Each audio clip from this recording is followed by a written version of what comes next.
On the way home from work one day, Barak Tzach decided to head to the beach, but he wasn't there to cool off in the water. He wanted to swim with the sharks. Pressing record on his GoPro, he enters the water. But minutes later, he finds himself in the fight of his life as horrified beachgoers watch on helplessly.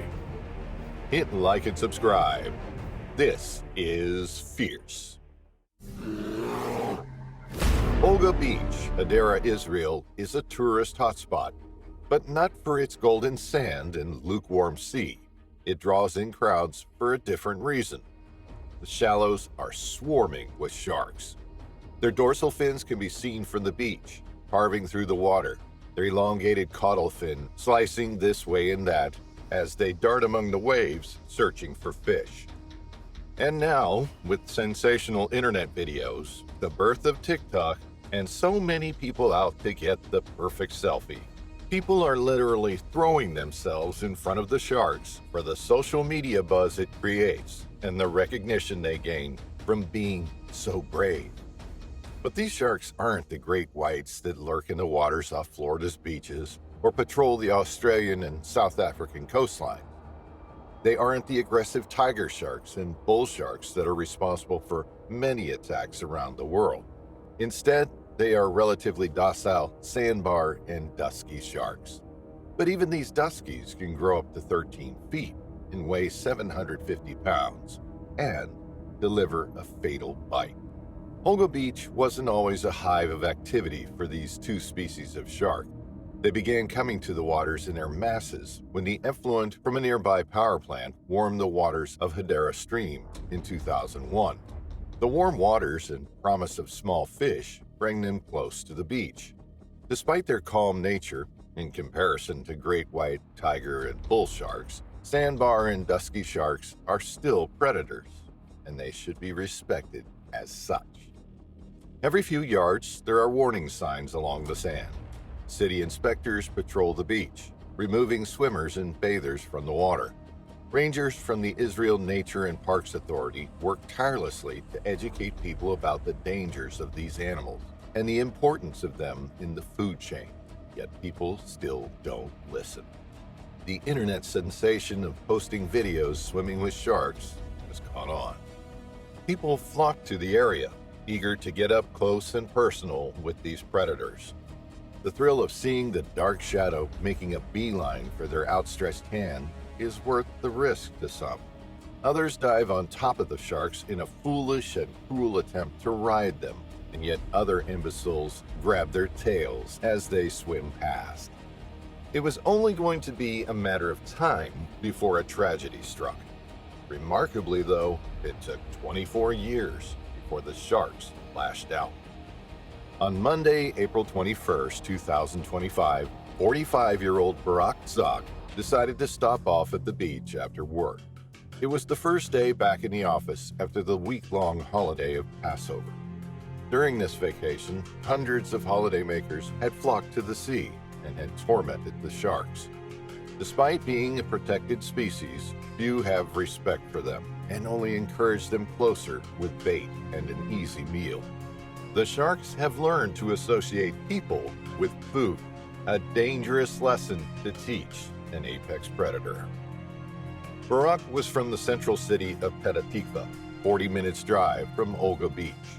He parked his car and walked down onto the sand. There were others in the water. It was still very much shark season, the time of year between October and May when the sharks frequent Hadera the most.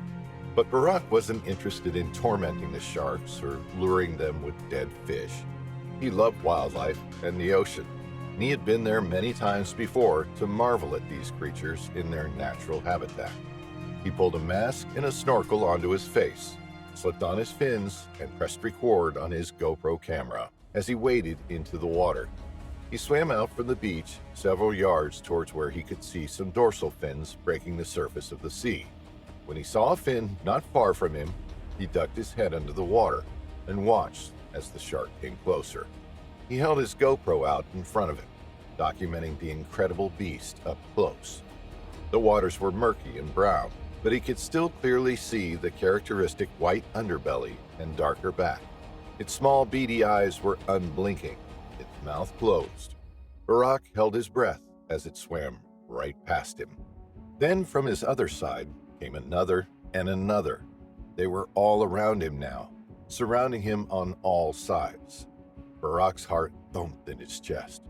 It was spectacular footage, something he couldn't wait to show his 4 children and his wife Sarit when he got home later.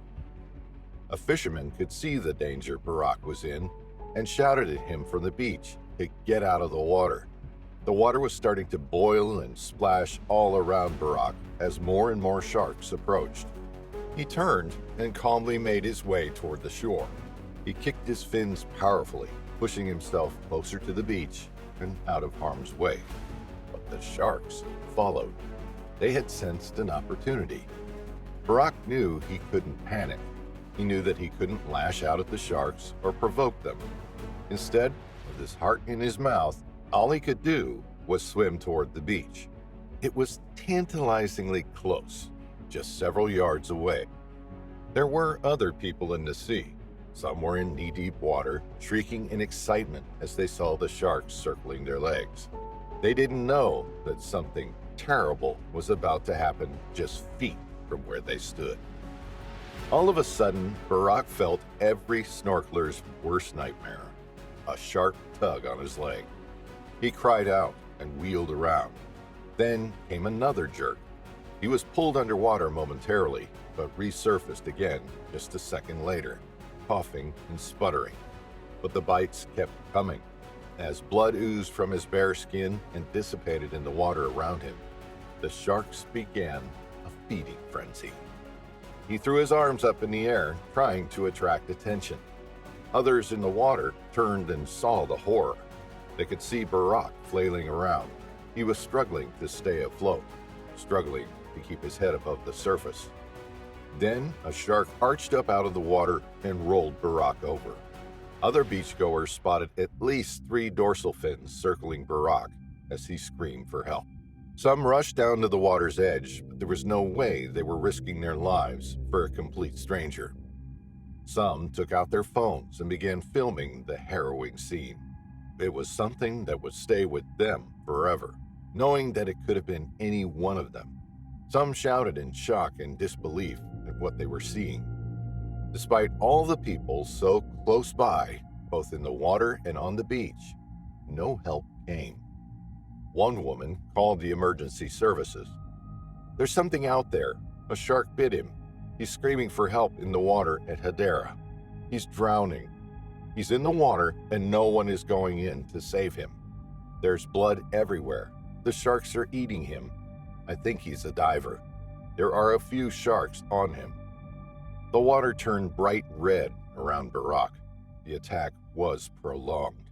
He put up a brave fight, continually trying to make it back to shore, trying to fend off the sharks and keep his head above water.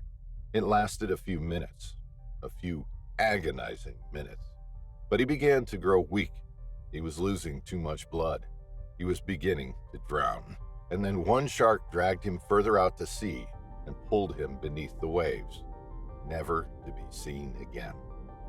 Just after 3 p.m., emergency services arrived, but it was too late. Barak had disappeared and the pool of blood had mostly vanished. It was as if nothing had happened.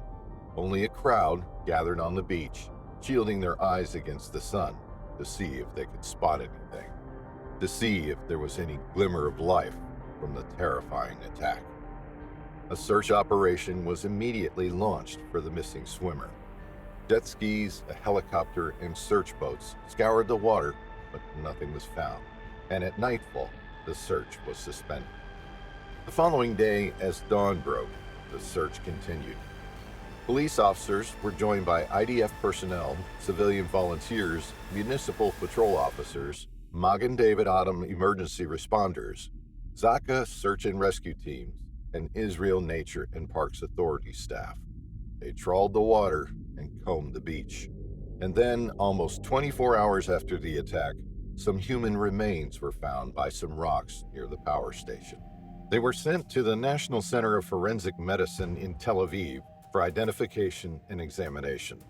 Barak's family was informed of the devastating and soul-destroying news. Barak had been taken in the most terrifying way possible. Yes, he had ignored the warning signs and swum with sharks, but he hadn't provoked them, nor had he fed them. Swimming with the so-called harmless sharks was a popular activity for tourists and locals alike, and there hadn't been a shark attack in Israel for 80 years, long before sharks frequented Olga Beach. Despite the shocking news of Barak's death, the very next day, people waded into the sea once more. Fishermen cast their lines into the water, and people carried on taking selfies with the sharks again. It seems that such a tragic attack won't happen to me. Well, it does.